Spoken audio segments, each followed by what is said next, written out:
Buenas tardes en esta hora, en esta oportunidad. Una vez más les saludo y quisiera compartir un mensaje de la palabra de Dios, algo de la Biblia, algo de la Escritura. Y voy a leer el pasaje que hoy vamos a estudiar. El pasaje se encuentra en el capítulo 22 del Evangelio según San Mateo, en el versículo 37 al 40. Solamente 3 versículos voy a leer en esta tarde, esperando que sea Dios hablándole a su corazón, hablándole a su persona. Dice la palabra de nuestro Señor de la siguiente manera. Jesús le dijo: amarás al Señor tu Dios con todo tu corazón y con toda tu alma y con toda tu mente. Este es el primero y grande mandamiento. El segundo es semejante: amarás a tu prójimo como a ti mismo. Esta escritura se encuentra en el Evangelio de San Mateo, el versículo 37 al 40. Y esa parte nos enseña algo muy importante que vamos a aprender ahora, ¿verdad? Donde Jesús nos dice claramente que debemos amarlo a Él, dice, con todo nuestro corazón, con toda nuestra alma y con toda nuestra mente. O sea, esto incluye todo lo que es nuestra persona, todo lo que es nuestro ser, todo lo que nosotros somos. Dios nos dice, Dios nos manda. O sea, un mandamiento no es una opción, un mandamiento es una orden, es una orden. Entonces, la orden de Dios aquí es que le amemos a Él con todo nuestro corazón, con toda el alma y con todo nuestro ser. Y el segundo, dice el versículo 38, este es el primero y grande mandamiento. El segundo es semejante: amarás a tu prójimo como a ti mismo. De estos dos mandamientos depende toda la ley y los profetas. O sea que en estos 3 versículos está condensada toda la Biblia, en estos 3 versículos solamente. Ahora, en esta parte de estos versículos, Dios nos manda que amemos, que le amemos a Él primeramente y que amemos a nuestro prójimo, ¿verdad? Dice que el segundo mandamiento es semejante: amarás a tu prójimo como a ti mismo. Ahora, aquí hay una situación que dice: amarás a tu prójimo como a ti mismo.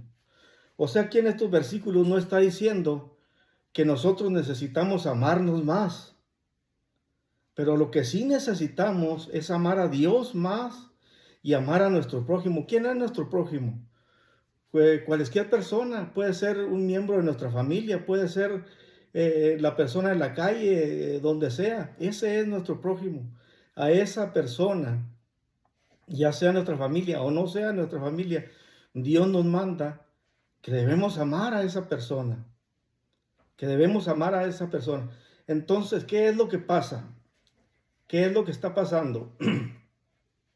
Que nosotros mismos ya nos amamos demasiado. Por eso la Biblia no dice que nos amemos a nosotros, que para amar a otra persona o para amar a Dios necesitamos amarnos nosotros mismos. El problema es que ya nos amamos nosotros mismos, que ya nos amamos y que nos amamos tanto, que nos queremos tanto, que no tenemos tiempo para amar a Dios, o sea, no tenemos tiempo para amar a Dios, tampoco para amar a otra persona, ¿verdad? Ahora vamos a ver algo de lo que enseña la ciencia, la consejería secular o los psicólogos que estudian la mente del ser humano. Dicen que el hombre comete errores porque tiene muy baja la autoestima y que para amar a sus semejantes debe amarse primero a sí mismo. O sea, ellos dicen que nosotros como seres humanos fallamos, que nosotros como seres humanos nos equivocamos porque tenemos la autoestima muy baja, que porque en alguna etapa de nuestra vida sufrimos alguna consecuencia, alguna situación, y que nosotros no somos culpables, que estamos repitiendo solamente lo que en algún tiempo o en alguna época de nuestra vida vimos, ¿verdad? Es lo que dicen ellos. O sea, en otras palabras, los psicólogos, la ciencia, ponen al ser humano como víctima, ¿verdad? Nos ponen como víctima, que nosotros, que pobrecito de nosotros, que nosotros somos de esa manera, cometemos ese tipo de cosas porque vimos que alguien los cometió en nuestra familia o lo vimos por ahí en otro lugar, pero que en sí, que el hombre no es culpable de lo que hace, simple y sencillamente se equivoca, comete errores. Eso es lo que dice la psicología, eso es lo que dice la ciencia, pero encontramos aquí en este lugar, en esta parte de la Biblia, que dice la palabra de Dios que nosotros ya nos amamos, que ya nos amamos nosotros mismos. Entonces, alguien está equivocado. O es la ciencia o es la palabra de Dios. Yo tengo mi decisión a quién le creo. Yo le creo lo que dice la Biblia. Si Dios dice que yo ya me amo demasiado a mí mismo, es que eso así es. No soy víctima, no somos víctimas de las circunstancias, no somos víctimas de lo que hacemos porque tenemos la autoestima y no nos estimamos a nosotros mismos. Lo hacemos porque la Biblia dice que somos pecadores, que cometemos pecado, que nosotros fallamos por la razón de que nosotros no nos acercamos a Dios. Dicen que en nuestra infancia vimos algo y solamente lo repetimos. Eso es lo que el hombre dice, ¿verdad? Y como resultado, solamente se está repitiendo ese error, pero que no tenemos la culpa de aquello, ¿verdad? Que no somos culpables. Pero Dios aquí nos dice que ya nosotros ya nos amamos. O sea, el problema es que nosotros ya nos amamos. Ahora el problema es que necesitamos amar a Dios. El problema es que necesitamos amar a nuestro prójimo también para poder nosotros cambiar. Necesitamos acercarnos a Dios. Necesitamos conocer a Dios. Ahora la ciencia o el ser humano o el mundo secular, ¿verdad? Pone al hombre como víctima. Pero Dios pone al hombre como culpable. Hay una escritura muy clara que en Romanos capítulo 3, versículo 23, dice, por cuanto todos pecaron y están destituidos de la gloria de Dios. Ahora, en este pasaje claramente nos enseña que todos, sin haber una persona en excepción en el mundo entero, dice, por cuanto todos pecaron. O sea, todos nacemos con una tendencia a pecar, porque ya traemos aquello que nos han heredado. Ahora, lo que me llama la atención es que la Biblia tiene 1189 capítulos. La Biblia tiene 1189 capítulos. Y solamente en 4 capítulos no habla la Biblia de la naturaleza caída del hombre, del trato de Dios hacia el hombre, del hombre fallando una y otra vez, y Dios llamándole, y Dios enseñándole, y Dios mostrándole su misericordia. 4 capítulos solamente, que son los primeros 2 capítulos de Génesis, capítulo 1 y capítulo 2 de Génesis, y capítulo 21 y 22 de Apocalipsis.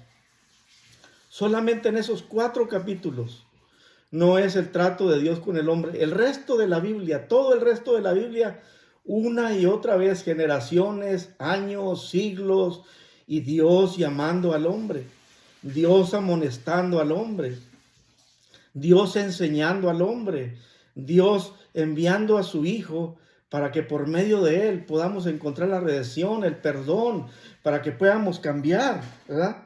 Eso es lo tremendo que necesitamos nosotros saber quién es Dios, conocer a Dios. Ahora, el hombre se ama tanto a sí mismo, por eso alguien decide quitarse la vida, ¿verdad? No se quita la vida porque tiene la autoestima baja. Se quita la vida porque tiene la autoestima alta, porque ha decidido quitarse la vida. Él es quien ha decidido vivir hasta ese momento. Ella ha decidido quitarse la vida simple y sencillamente porque él o ella es la dueña, es el dueño de su existencia. Y por lo tanto, él o ella deciden quitarse la vida, sin importarle que va a dejar, si es un padre, que va a dejar huérfanos, que va a dejar viuda, que va a dejar padres llorando, ¿verdad? No le importa eso. ¿Por qué? Porque se ama tanto que no le importa el sufrimiento de su familia, ¿verdad? No es que no se ame. El problema es que ya se ama tanto, se ha idolatrado tanto que él o ella deciden qué hacer con su vida, cómo terminar con su vida. Y ahí es donde está el problema. Por eso mismo en el matrimonio alguien decide cometer adulterio sin importarle su familia, ¿verdad? Sin importarle que aquella esposa va a quedar desamparada, va a quedar sufriendo con sus hijos. O en sus casos también la mujer comete eso, ¿verdad? Pero se da más en nosotros los hombres. ¿Por qué? Porque el hombre se ama demasiado. Porque él lo que quiere es ser feliz y no le importa que otros no sean felices. A él no le importa lo demás, los seres humanos, su prójimo, no le importa. Claro que no le importa, porque si le importara, porque si les amara, no lo hiciera, ¿verdad? Claro que no lo hiciera. El problema es que ya se ama mucho a sí mismo. Por eso los hombres matan a otros hombres, porque deciden ellos que para ser felices hay que quitar a determinada persona de en medio. Y como resultado, dicen, esta persona a mí me está estorbando para ser feliz. Para yo lograr lo que yo quiero hacer, yo voy a destruir a esa persona. Sin importarle la familia de la otra persona, que es su semejante, que es su prójimo. Por eso mismo lo hace, ¿verdad? No le interesa quién vaya a sufrir. No le interesa quién vaya a padecer cosas tristes, que hay familia, padres, hijos, familiares llorando aquella situación. ¿Por qué? Porque ha decidido quitarse la vida, porque ha decidido quitar a otra persona del medio, porque ha decidido destruir a alguien más para ser feliz. Pero eso no es lo que la Biblia nos enseña. Eso no es lo que Dios nos dice. Lo que Dios nos dice es muy diferente. Lo que Dios nos dice es muy claro. Lo que Dios nos dice es muy cierto. Ahora, hay un pasaje en la Biblia que dice, en 2 de Timoteo capítulo 3 versículo 2, dice, porque habrá hombres amadores de sí mismos. Esos tiempos lo estamos viviendo. Ahorita el ser humano se ama mucho, se ama demasiado, que no le importan los demás. Se ama a sí mismo, se idolatra a sí mismo, ¿verdad? Él busca su felicidad a costa de lo que sea. Los gobernantes buscan su hacer lo que ellos quieren a costa de van a destruir a quien se les ponga enfrente. ¿Para qué? Para ellos lograr ese poder, para ellos lograr quitar aquel estorbo según ellos. Pero eso no es lo que Dios dice. Eso no es lo que nos enseña la palabra de Dios. Mire, estamos viviendo tiempos, ahora sí, se puede decir tiempos muy decisivos, tiempos finales. Hay una escritura que dice en 2 de Pedro, capítulo 3, versículo 9, dice, el Señor no retarda su promesa, según algunos la tienen por tardanza, sino que es paciente, dice, para con nosotros, no queriendo que ninguno perezca, sino que todos procedan al arrepentimiento. Por eso Jesús no ha venido, porque está esperando que nos arrepientamos, porque está esperando que el tiempo que Él nos ha dado aquí en esta tierra, recapacitemos, que nos arrepientamos de nuestros pecados, que miremos por dónde vamos caminando, que miremos las consecuencias de lo que estamos haciendo. El día de mañana, como he dicho anteriormente, no nos puede asegurar nadie. El día de mañana solamente le pertenece a Dios. Dice aquí, voy a terminar leyendo este mismo versículo, dice, Y el segundo es semejante, amarás a tu prójimo como a ti mismo. De estos dos mandamientos depende toda la ley y los profetas. De estos dos mandamientos. ¿Qué vas a hacer con tu vida? ¿Qué vas a hacer cuando tú te vayas de este mundo? ¿Qué vas a hacer el día de mañana? ¿Vas a destruir a alguien para ser feliz? ¿Vas a amarte tanto que no te va a interesar el resto? ¿Qué es lo que vas a hacer? ¿O vas a hacer lo que Dios dice? ¿O te vas a acercar a Dios? ¿O quieres conocer a Dios? Yo te dejo con ese pensamiento. Solamente tú y Dios. Que sea Dios el que ilumine tu corazón. No una religión, no un hombre, no una palabra que venga de mí, sino la Biblia, la palabra de Dios, que es la que te puede llevar a conocerlo a Él, para que recapacites. Para mañana puede ser muy tarde. El día de salvación es hoy. El día que puedes cambiar es hoy. No mañana. Mañana no nos pertenece. Mañana le pertenece solamente a Dios. Hasta luego. Dios te bendiga.